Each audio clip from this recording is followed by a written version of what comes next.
And what's up, all of my streaming platforms? What's going on, y'all? I ain't even gonna lie to you. I was gonna be on 10, 15 minutes early, but I had to really get everything out of me to be as professional as I possibly could on air. Because what we saw at the end of that ball game, I'm disgusted, man. I'm disgusted. At the end of the day, man, you all was on the stream last week. You heard me say that I was not picking the Falcons to win this game. I thought that it was going to be a Tampa bounce back game for those guys. But to lose at the hands of the guys in black and white, man, I have no words for that. I mean, let me go ahead and call the buck. I don't care who I offend. Those guys were scared to lose to the Atlanta Falcons, so they decided to give them the ball game. And you can get mad all you want to. I said what I said. They were scared to lose a ball game to the Atlanta Falcons, and they decided to give them that ball game at the end. Because let's be real, the Falcons were doing what they did in LA 2 weeks ago. At the end of the day, if the defense got to stop, I don't care what would happen on offense, even if Mariota go out there and make a turnover, we don't get us anything in the end zone. I would respect getting another shot. But when you take the call, not one time, but 2 times, twice. And my voice probably halfway gone because I was too busy spazzing about 20 minutes ago. But number one, you already called that freaking hold on 3rd and 4, which was not a hold on AJ Terrell, which was the pass intended for Mike Evans, to save that 3rd down. And I don't care for the ones who probably was watching the game, probably said they missed a PI on the offer. Let's be clear. He was never even in bounds to catch that ball. So you can go ahead and miss me with that pass interference. No call. But to go out there on 3rd down, Grady Jarrett makes a clean sack, and you call roughing the passer because you're scared they're going to lose to the Atlanta Falcons. I cannot sit there and defend none of that for the NFL.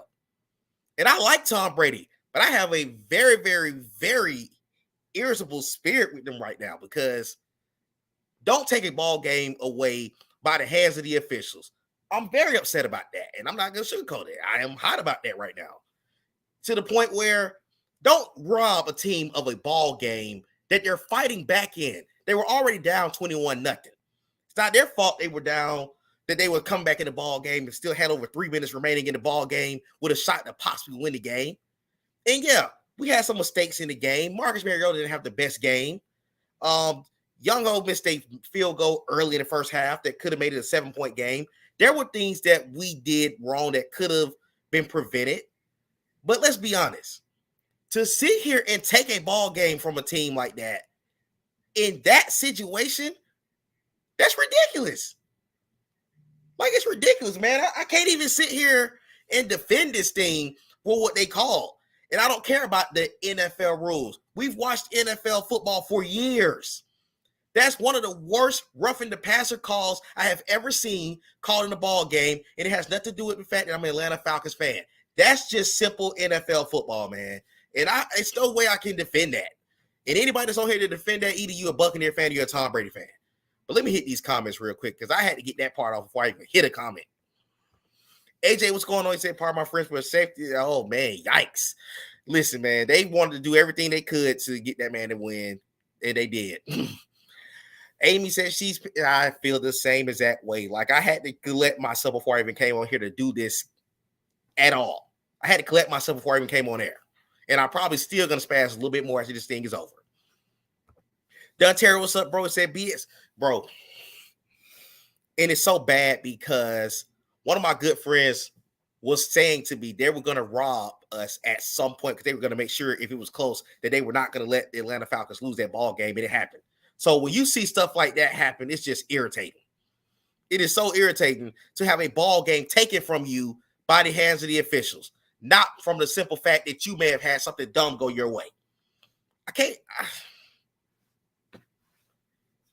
Irritated is probably the minimum of how I feel right now because it's absolutely ridiculous to take a ball game like that from a team. AJ also said that the Bucs had no business blowing a lead to a worse team on paper without their second, 2 best offensive weapons, and Mariota was great. Absolutely. That's the crazy thing about this ball game. I got to credit Atlanta's defense because Atlanta's defense kept them in the ball game when the offense did absolutely nothing for most of the game. We didn't get going into the fourth quarter. The last two drives, Arthur Smith called a solid last two drives. Got us back in the ball game. Got us close. He got us back in the ball game. Got us back in the ball game, and the defense had an opportunity to possibly get a stop and give us an opportunity. So the fact that you took the game away by the officials, like, come on, man. And in a close ball game like that, I can't believe that. Like, I can't believe it, man. I'm disgusted right now the way that game ended. George said, Tampa Bay cheat, man. I'm steaming right now. Terrell said, for those that said it was a makeup, yes, absolutely. That ball wasn't even in bounds. He was out of bounds. That was the second time that Scotty Miller he took a shot at Scotty Miller. The first time, Casey Hayward got a stop on second down in the second quarter. And then at that point, D. Alford made a smart move. He was there. He doesn't have his head turned around the whole time, but you turn around when it mattered. At the end of the day, like, it's crazy. I cannot believe we're on here talking about a game where the referees took it from you in the end. And they're going to have a hard time explaining that one. And watch what's going to happen. Watch the NFL come out on Twitter. I'm not on Twitter, but I know whoever is on Twitter that's watching the stream, I'm sure they're going to come out later on and say, oh, we'll say bad call or whatever. I don't want to hear that because you took the game from us. This was a possibility we could have came away out of there with a shocking comeback win. Like, honestly, 2 weeks ago, when we lost to the Rams, they had a shot to win and Mariota threw a pick. Guess what? You're living with that as a Falcons fan. You're not living with the fact that you got the game taken from you. I'm actually irritated right now. I'm irritated, man. I can't even lie to y'all. I'm highly irritated right now. Hey there, Miss Richie said BS bro. Yes, it was. There's no other way to put it. No other way to put it. Jordan said that the refs directed. Hey, somebody cleared a check before Columbus Day. Somebody did. I don't know who, but somebody did. Might have been Giselle. Moving on to the next one. Jimmy Langford said, I'm getting mad about a second. Oh, my gosh. Yes. Listen, I don't even know how they live with that call. I don't know how they live with that call, man. I'm so irritated right now. AB said, we don't even have a great team. Like, why not let these guys? That's my thing. That's a situation where you let it play out. Because the reality was this. Even if the Falcons was not to get the ball, does not to score, at least they could drive 80 yards for the win. Or go whatever distance you got to go for the win. You still have to score a touchdown, even with it all being said and done. If you are that solid of a team, leave it in the hands of that defense who was getting after Marcus Mariota for the most part, with the exception of the last two drives of that fourth quarter. But to take it away, like, come on, man. It's inexcusable. Like, this is a rebuilding Falcon ball club. Yes, we're competitive. Yes, we talk about how these guys compete and give a solid effort week in and week out. But, man, don't take it from them by the hands of the officials. Oh, my God, man. I'm just... Next comment. Jimmy said no way to get called without... No, it doesn't. They don't call it for nobody else. If that's not Tom Brady. I'm sorry. I agree with you 100%. They're not calling for anybody else. It's the Brady thing. And I don't care what anyone says. They can say, hey, you're mad about the fact that you lost the game. That has nothing to do with anything. I had us losing the game. That's what you're not understanding for anyone that's on here thinking I'm mad because of that call. I had us losing the game. But to take it from us like that, man, come on, man. I can't believe they just did that. Man. I'm just... I have to hit that. Had to go to that first. Let's see. He said, bro, I'm ready to fight like anybody. This Listen, I had to take me a walk around the house several times just to calm myself down, because that right there, you hate to lose games like that. You hate losing ball games like that, man. Come on, man. How y'all do us like that? The Terrell said no, came in the clutch.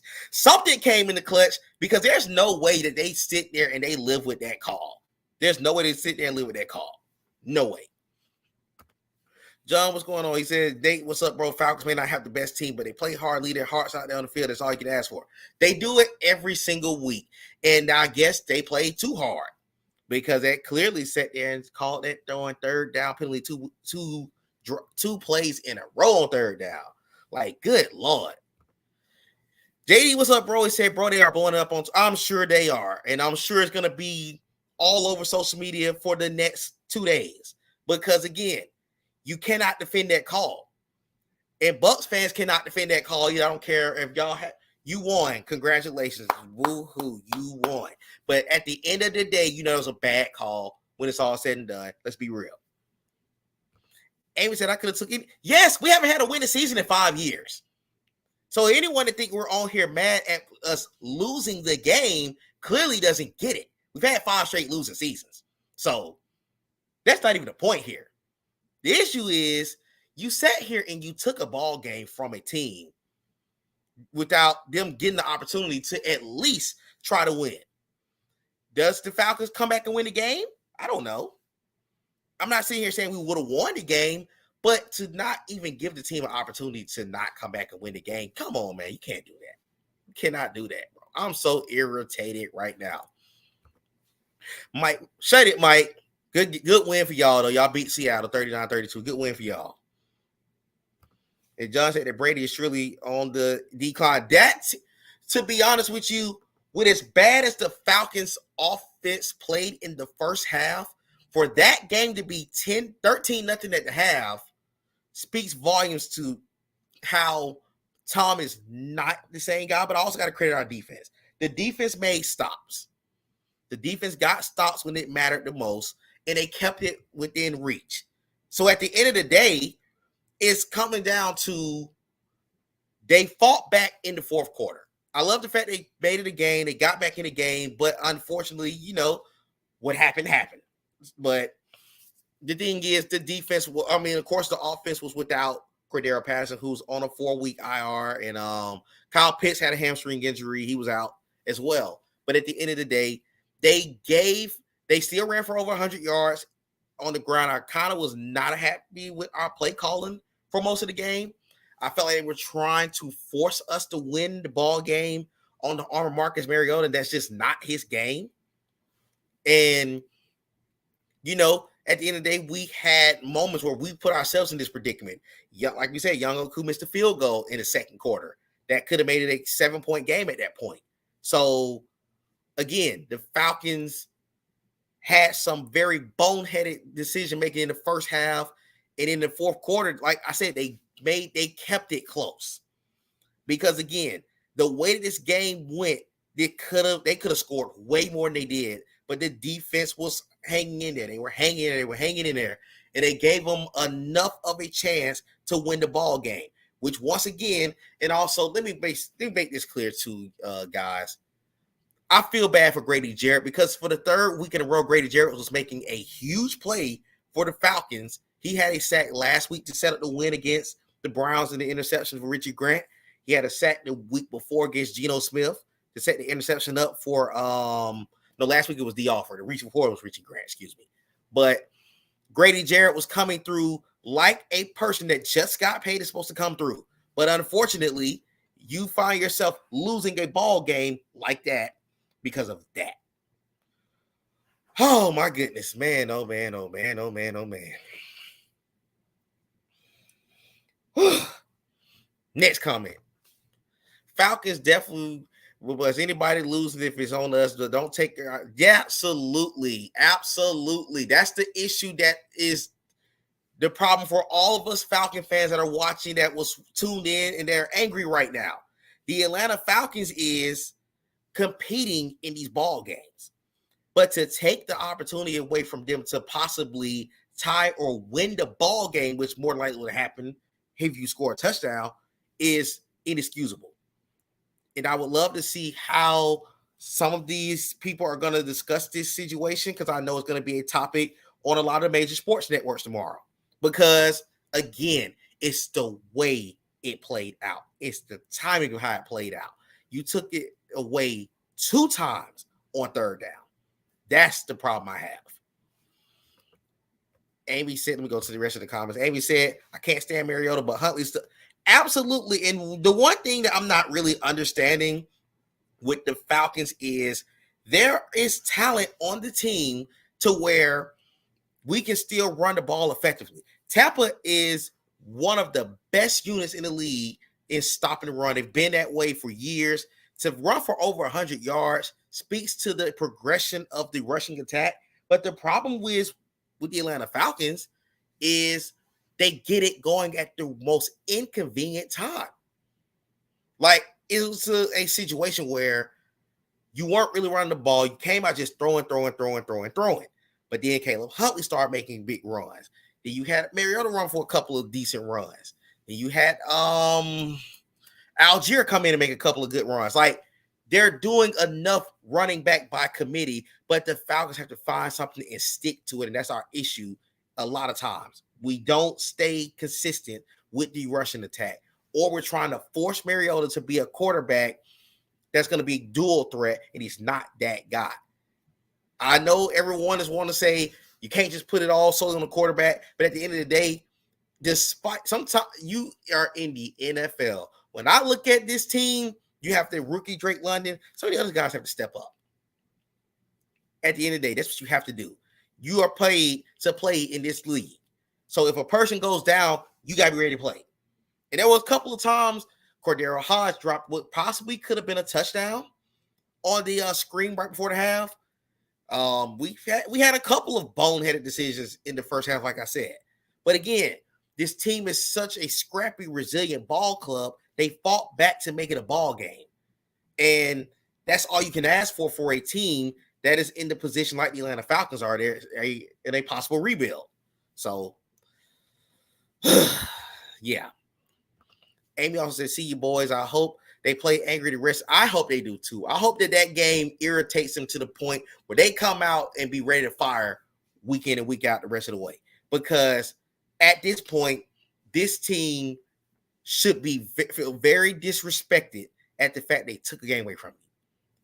But we hit the penalty for enough. So just to kind of touch into the game, again, like I was saying, the defense did enough to keep us in the ball game.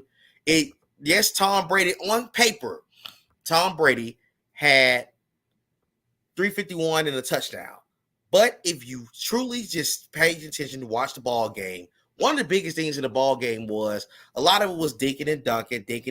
Dean Pease, I have to be honest about our scheme. I'm not a fan of how our scheme is ran because the Falcons do a lot of playing off 10 yards off the ball, blitzing and leaving the middle wide open. Like, you cannot do that. And you don't have the talent to sit there and continue to throw blitzes, be in zone, and let them get 5 yards here, 6 yards here, 7 yards here. That's how it happens a lot of times. And that's what was going on today. Was they were getting a lot of things underneath. And that's the problem with the Falcons' defensive scheme. Like, you have the talent, but you're running out here and you're making these boneheaded decisions where guys are getting lost in coverage. Guys are not staying with their guys the whole way. But today, the lack of a pass rush until late hurt the Falcons. But one of the biggest things that I have to say as far as the Falcons pass rush is Dean Pease have to trust himself to allow Arnold Ebiketie and Lorenzo Carter to play with Grady. And if Taquan's going to be your starter, cool. If you're going to bring in Davidson, who came out for injury, cool. Anderson, cool. You have to stick with that group. The problem with the Falcons is they are inconsistent when it comes to sticking with a certain group. Your best pressure comes from the four that you saw on the field late in that ball game. I love Adonijah. He's a good piece, but he should not be starting at an edge rusher. He's not an edge rusher. If you are running the scheme that Dean Pease is running, you need guys that have the speed to get around that edge and get after the quarterback. And that sometimes hurt the Falcons because they'll either throw a full-out blitz and don't drop a linebacker in coverage, or do something like that, and that's not smart. You got solid corners in AJ Terrell and Casey Hayward. You do not need to sit here and blitz everybody and zone everyone else. Because guess what teams are going to do? Dink and dunk, dink and dunk, dink and dunk. Next week, you got the 49ers coming in here. They're going to dink and dunk. You're going to see a lot of Debo. The following week against the Bengals, guess what? You got Joe Mixon underneath. You can hit T. Higgins underneath. You can hit Tyler Boyd underneath. So you got to clean this up before the next couple of games because you got two solid. You got two of the last four teams from last season that you're playing against. You got the Niners here. You go to Cincinnati. So you need to have certain things cleaned up. And at the end of the day, even if I'm not picking the Falcons to win a ball game, I trust them enough to compete in these ball games, which they did today. But you have to make sure that you put your guys in best position to win a ball game. Also, on a positive note, you got to put Troy Anderson in more. That rookie was flying around when he had the opportunity to. He's a solid linebacker. You do not draft him in the second round to not play him a lot. He got to get on the field more. Michael Walker is a solid linebacker, but Michael Walker should not just be on the field by himself. You got to throw him on the field with Rashaan Evans and with Michael Walker at times. You have to do that. You can't draft a guy in the second round. Same for Evan Kennedy. These are your 2 second-round picks. Give those guys burn on that field. And another thing I will say, I say one thing that I can always say just looking at this team, I love their competitive spirit. I love the fact, I can tell you this, if Richie Grant get his instincts together, he's going to be a really solid safety.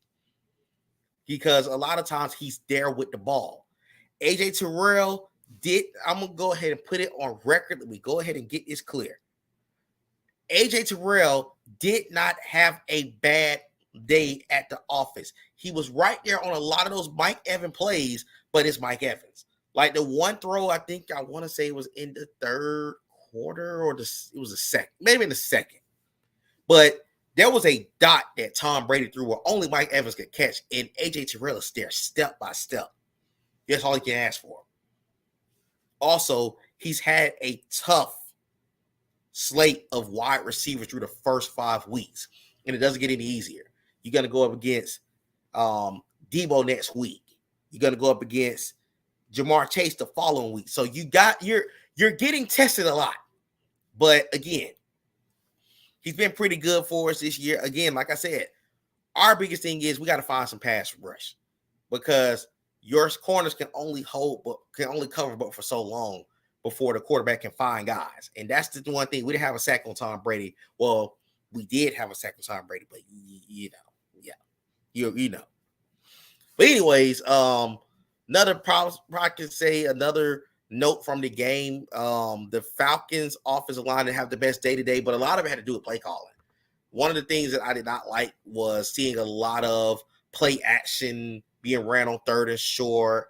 A lot of times Devin White was getting back there. Shaquille Barrett was getting back there. Like they were getting guys in that backfield every which way.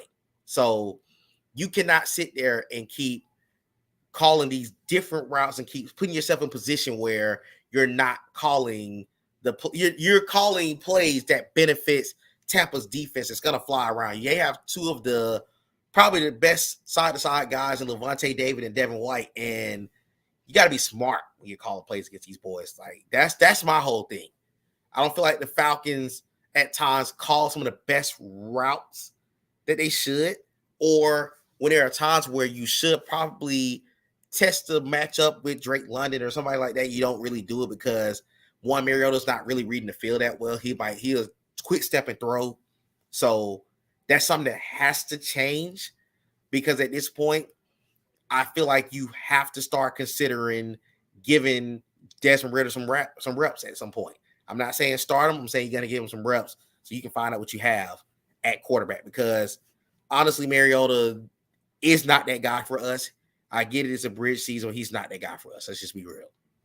But even with that being said, this team is so resilient. I love the fact, and this is why I have a tricky notion with the coaching staff, because although I'm highly critical of what this group does, I can't fault the 53 men on the field because they compete week in and week out. And I respect that about this Atlanta Falcon ball club. But at the end of the day, you got to be able to finish certain games because, again, the defense, first of all, nobody scored in the first quarter. The defense came up with key stops. They got off the field.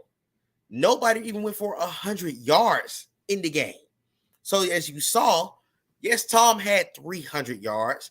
He had 300. But at the end of the day, he sat there and had a dink and dunk party because the defense did enough. They were bend but don't break, and I salute them for that. But again, like I said, the Falcons offense has to get more of a groove from the start. I've only seen the Falcons come out strong in one game, I would say, this season, and that was the first game against New Orleans. But in every other game, Cleveland, they came out with a 10-0 lead, but it's not consistent. Like, the scheme works, but it's not a consistent moving the ball, getting points. And then Young-O, he missed a field goal, like I said, on one of the drives. But again, the drive kind of fell into a disaster because you go from having it 1st and 10 within the 30, where you have a mishandled screen play, to now you're fourth down and long, and he has to kick a 52-yard field goal in Tampa. So it's just things like that just cannot happen. But overall, I would say that they were competitive. I love the competitive spirit, even though I'm highly heated right now about how that game ended. I love the competitive spirit with the Atlanta Falcons. I'm not going to sit here and take credit away from them because they fought back in that game. That's all I can ask for as a fan of this team. That's all I can ask for. But before I get ready to wrap it up, let me hit some of these. Let me go ahead and show the stat line for the game. Give me 1 second. Let me put this up.